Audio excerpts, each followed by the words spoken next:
J.K. Rowling's Harry Potter and the Philosopher's Stone, Chapter 14.1, Norbert the Norwegian Ridgeback. Malfoy முகத்தில் பதுங்கி இருந்த நமுட்டு சிரிப்பு அந்த வாரம் ஃபுல்லாக ஹாரி, ரான் அண்ட் ஹெர்மாயினியை ரொம்பவே பதட்டத்துக்குள்ளாக்குச்சு. அவங்களோட முக்காவாசி ஃப்ரீ டைமை ஹாக்ரிடோட இருட்டாக்கப்பட்ட குடிசையில் அவரை ஒரு நல்ல முடிவெடுக்க வைக்கிற முயற்சியிலேயே கழிச்சாங்க.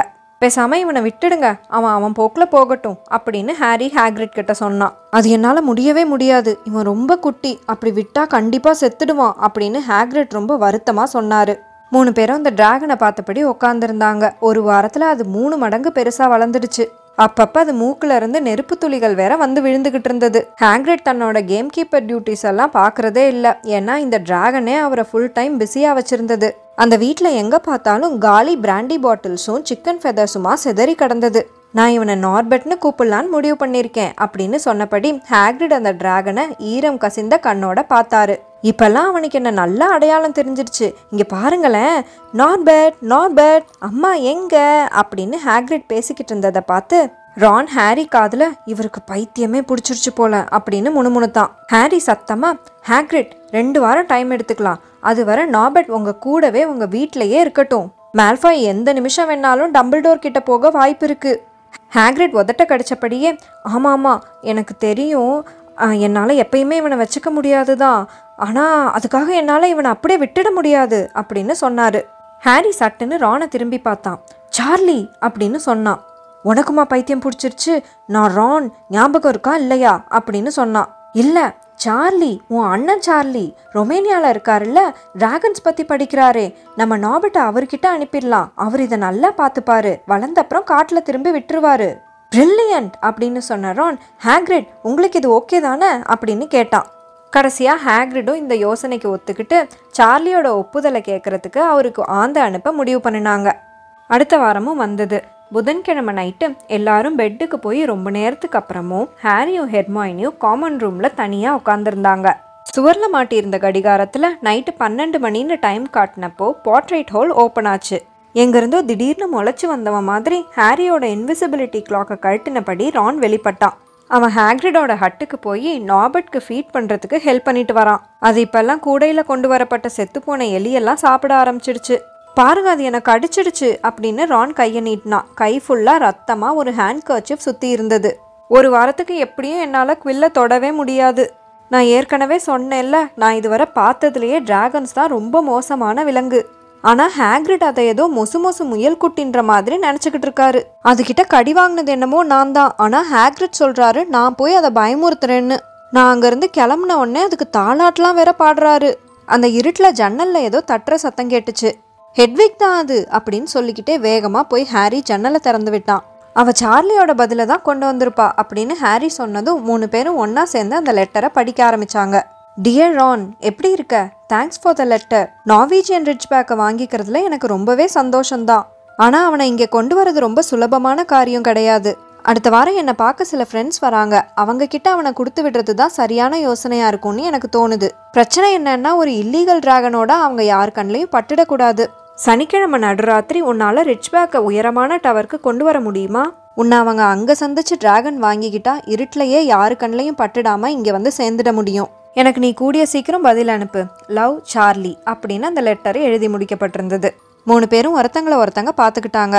நம்ம கிட்ட இன்விசிபிலிட்டி கிளாக் இருக்கு, அதனால இது ஒன்றும் பெரிய காரியம் இல்லை. 2 பேர் கூட நாபட்டையும் சேர்த்து கவர் பண்ண கிளாக் தாராளமாக போதும் அப்படின்னு ஹாரி சொன்னான். போன வாரம் ஃபுல்லாக பதட்டத்திலேயே கடந்து போனதை யோசிச்சு மற்ற 2 பேரும் இந்த யோசனைக்கு ஒத்துக்கிட்டாங்க. எப்படியாவது நாபட்டை இங்கேருந்து அனுப்பிட்டா போதும், அதோட மால்ஃபாய் பிரச்சனையும் தீந்துடும் அப்படின்னு 3 பேரும் நினைச்சாங்க.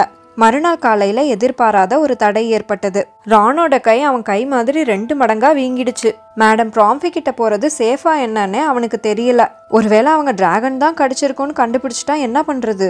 அடுத்த நாள் மதியத்துக்கு அப்புறம் அவனுக்கு வேற வழியே இல்லைன்னு ஆகிடுச்சு. கடி வாங்கின இடம் மோசமான பச்சை நிறமாக மாறிடுச்சு. அதை வச்சு நாபட்டோட பல்லில் விஷம் இருக்கும் போலன்னு தோணுச்சு. அன்னைக்கு சாயந்தரம் ரானோட நிலைமை ரொம்ப மோசமாக இருக்குன்னு தெரிஞ்சு ஹாரியும் ஹெர்மாயினியும் அவசரமாக ஹாஸ்பிட்டல் விங்க்கு ஓடினாங்க. கடிச்ச இடம் மட்டும் வலிக்கல, எனக்கு மொத்த கையும் கழண்டு விழுந்துருங்கிற மாதிரி இருக்கு. மால்ஃபாய் வேற மேடம் ப்ராம்ஃபி கிட்ட என்னோட புக்கு உன்னை கடனா வாங்கணும்னு சொல்லிட்டு இங்கே வந்து என்னை பார்த்து பயங்கரமாக சிரிக்க ஆரம்பிச்சிட்டான். உண்மையாவே என்னை என்ன கடிச்சதுன்னு அவங்கள்ட்ட சொல்லவான்னு கேட்டு என்னை பயமுறுத்துறான் வேற. நான் அவங்கள்ட்ட நாய் கடிச்சதா சொல்லி வச்சிருக்கேன். ஆனா என்ன அவங்க நம்பின மாதிரி தெரியல. நான் அவனை குவிட்டிச் மேட்ச்ல அடிச்சிருக்க கூடாது போல, அதனாலதான் இப்படியெல்லாம் அவன் பண்றான். ஹாரியும் ஹெர்மாயினியும் அவனை சமாதானப்படுத்த முயற்சி பண்ணினாங்க. இதையெல்லாம் சனிக்கிழமை நடுராத்திரியோட ஒரு முடிவுக்கு வந்துடும் அப்படின்னு ஹெர்மாயினி சொன்னதை கேட்டு ரான் சமாதானம் ஆன மாதிரி தெரியல. அதுக்கு பதிலா சட்டுன்னு நிமிர்ந்து உட்கார்ந்த ரானுக்கு வேர்த்து விறுவிறுத்து போச்சு. சனிக்கிழமை நடுராத்திரியா? ஐயோ, எனக்கு இப்பதான் ஞாபகம் வருது. சார்லியோட லெட்டர் மால்ஃபாய் கொண்டு போன புக்குக்குள்ளதான் இருக்கு. நம்ம நாபர்ட் இங்கிருந்து அனுப்ப போறோம்னா அவனுக்கு தெரிய போகுது. ஹாரிக்கும் ஹெர்மாயினிக்கும் என்ன பதில் சொல்றதுன்னே தெரியல. சரியா அந்த நேரத்துல அங்க வந்த மேடம் ப்ராம்ஃபி ரான் தூங்கணும்னு சொல்லி 2 பேரையும் அங்கிருந்து துரத்தி விட்டுட்டாங்க. பிளானை மாத்துற அளவுக்கு நம்ம கிட்ட இப்ப அவகாசம் இல்ல அப்படின்னு ஹாரி ஹெர்மாயினி கிட்ட சொல்லிக்கிட்டு இருந்தான். சார்லிக்கு இன்னொரு ஆந்த அனுப்பி கேட்குற அளவுக்கு நம்ம கிட்ட நேரம் இல்ல. நாபர்ட்டை அனுப்பி வைக்கிறதுக்கு இது ஒண்ணுதான் நமக்கு ஒரே வழி. நாம இந்த ரிஸ்கை எடுத்துதான் ஆகணும். அது மட்டும் இல்லாம நம்ம கிட்ட இன்விசிபிலிட்டி கிளாக் இருக்கிறத பத்தி மால்ஃபாய்க்கு தெரியாது இல்லையா? அவங்க 2 பேரும் ஹாக்ரிடை பார்க்க போனப்போ ஹாக்ரிடோட நாய் ஃபேங் வாலில் கட்டு போட்டுக்கிட்டு வீட்டுக்கு வெளியில உட்காந்துருந்தது. ஹாக்ரிட் ஜன்னல் வழியா எட்டி பார்த்து அவங்க கிட்ட பேசினாரு. உங்க 2 பேரையும் என்னால உள்ள விட முடியாது. நாபர்ட் ரொம்ப மோசமா இருக்கான், என்னால சமாளிக்கவே முடியல அப்படின்னு அவர் திணறி திணறி சொன்னாரு. அவங்க சார்லியோட லெட்டரை பத்தி சொன்னதும் ஹாக்ரிடோட கண்ணு 2 குளமாகிடுச்சு. ஆனா அதுக்கு காரணம் சரியா அதே நேரம் பார்த்து நாபர்ட் அவரோட காலை கடிச்சதும் தான். இட்ஸ் ஆல் ரைட், அவன் என்னோட பூட்ஸை தான் கடிச்சிருக்கான், சும்மா விளையாடிட்டு இருக்கான், குழந்தை இல்லையா? அந்த குழந்தை தன்னோட வாளால சுவர்ல அடிச்சது ஜன்னலை கடகடன்னு ஆட வச்சுச்சு. ஹாரியும் ஹெர்மாயினியும் கோட்டைக்கு திரும்பி நடந்து வந்துகிட்டு இருந்தப்போ சனிக்கிழமை கொஞ்சம் சீக்கிரம் வந்துடாதா அப்படின்ற யோசனையிலேயே வந்து சேர்ந்தாங்க. அவங்க அடுத்து பண்ண போற வேலையை பத்தின கவலை இல்லாம இருந்திருந்தா நாபர்ட்க்கு குட் பை சொல்ற நேரம் வந்தப்போ ஹாக்ரிட்காக ரொம்பவே வருத்தப்பட்டிருப்பாங்க. நல்லா இருட்டிடுச்சு, வானம் மேகங்களால சூழப்பட்டிருந்தது. நினைச்ச நேரத்தை விட ஹாக்ரிட் வீட்டுக்கு போறதுக்கு கொஞ்சம் தாமதமாகிடுச்சு. ஏன்னா பீவ்ஸ் என்ட்ரன்ஸ் ஹாலில் சுவரில் பால் அடிச்சு டென்னிஸ் விளையாடிக்கிட்டு இருந்ததால அவன் அந்த இடத்த காலி பண்ற வர காத்துக்கிட்டு இருக்க வேண்டியதா போயிடுச்சு. ஹாக்ரிட் ஏற்கனவே நாபர்ட்டை ஒரு பெரிய கூண்டுல பேக் பண்ணி ரெடியா வச்சிருந்தாரு. அவனுக்காக நான் நிறைய எலிகளும் கொஞ்சம் பிராண்டியும் வச்சிருக்கேன் அப்படின்னு ஹாக்ரிட் ரொம்ப மெல்லமா சோகமான குரல்ல சொன்னாரு. அவன் ரொம்ப தனிமையா ஃபீல் பண்ணிட்டான், என்ன பண்றதுன்னு கூட ஒரு டெடி பியரும் வச்சிருக்கேன். கூடக்குள்ள ஏதோ கிழிற சத்தம் ஹாரிக்கு கேட்டுச்சு. அந்த டெடியோட தலை தான் கிழிஞ்சு தனியா வந்துகிட்டு இருக்கிறதா அவன் நினைச்சான். பை பை நாபர்ட் அப்படின்னு ஹாக்ரிட் ரொம்ப தேம்பினபடி சொல்லிக்கிட்டு இருந்தப்போ ஹாரியும் ஹெர்மாயினியும் அந்த கூண்டை தங்களோட சேர்த்து இன்விசிபிலிட்டி கிளாக் போட்டு மூடி அந்த இடத்துல இருந்து கிளம்புனாங்க. மம்மி உன்னை என்னைக்கும் மறக்க மாட்டேன் அப்படின்னு சொன்னபடியே ஹாக்ரிட் நின்றுகிட்டு இருந்தாரு. அந்த கூண்டை தூக்கிக்கிட்டு எப்படி கோட்டையை போய் அடைய போறோம்னு அவங்களுக்கு பெரிய குழப்பமா இருந்தது. நடுராத்திரி ஆனது. நாபர்ட்டை தூக்கிக்கிட்டு என்ட்ரன்ஸ் ஹாலில் இருந்த மார்பிள் படிக்கட்டுல ஏறி இருண்ட காரிடார்ஸ்ல நடந்து போய்கிட்டு இருந்தாங்க. படிக்கட்டுகள் மேல படிக்கட்டுகளா ஏறிக்கிட்டு இருந்தாங்க. என்னதான் ஹாரி சொன்ன ஒரு குறுக்கு வழியில போனாலும் வேலை சுலபமா முடிஞ்ச மாதிரி இல்ல. உயரமான டவருக்கு கீழே இருந்த காரிடாரை வந்து அடைஞ்சப்போ கிட்டத்தட்ட வந்துட்டோம் அப்படின்னு ஹாரி மூச்சு வாங்கினபடியே சொன்னான். சட்டுன்னு அவங்க முன்னாடி ஏதோ அசைவு தென்பட்டதை பார்த்து அவங்க கையில இருந்த கூடையை கிட்டத்தட்ட கீழே போட போயிட்டாங்க. ஏற்கனவே அவங்க 2 பேரும் இன்விசிபிளா தான் இருக்கோங்கிறத மறந்துட்டு ஒரு நிழலான இடத்துல ஒளிஞ்சுக்கிட்டு 10 அடி தூரத்துல தெரிஞ்ச 2 பேரோட உருவத்தை பார்த்துக்கிட்டு இருந்தாங்க. அங்க ஒரு விளக்கு வெளிச்சமும் தெரிஞ்சது. ப்ரொஃபசர் மெகோனகல் தெளிவா தெரிஞ்சாங்க. அவங்க பேசிக்கிட்டு இருந்த தோரணையை வச்சு கூட இருந்தது மால்ஃபாய்னு நல்லா தெரிஞ்சிச்சு.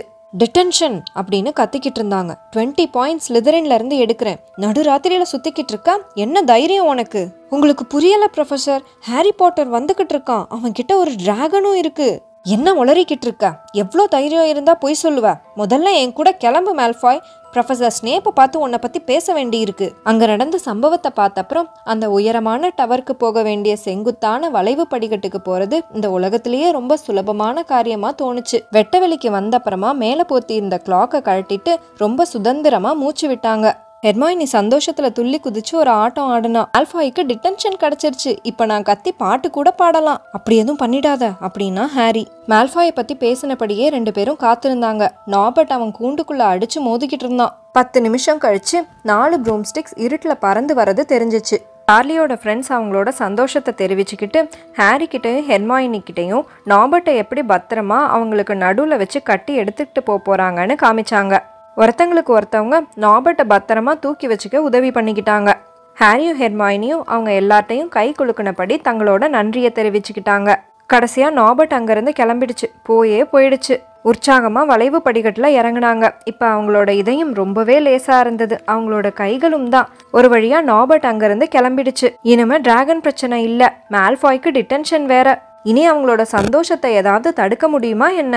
ஆனால் அதுக்கான பதில் அந்த படிக்கட்டுகளோட கீழ்ப்பக்கம் காத்துக்கிட்டு இருந்தது. அவங்க காரிடாரை வந்து அடைஞ்சப்போ இருட்டுல இருந்து வெளிப்பட்ட ஃப்ளிட்சோட முகம் நிழல் போல தெரிஞ்சது. வெல் வெல் வெல் அப்படின்னு அவர் சன்னமான குரல்ல சொன்னாரு. நாம பெரிய பிரச்சனையில மாட்டிக்கிட்டோம். ஆமா, அவங்க இன்விசிபிலிட்டி கிளாக்கை அந்த உயரமான டவர்லயே போட்டுட்டு வந்துட்டாங்க.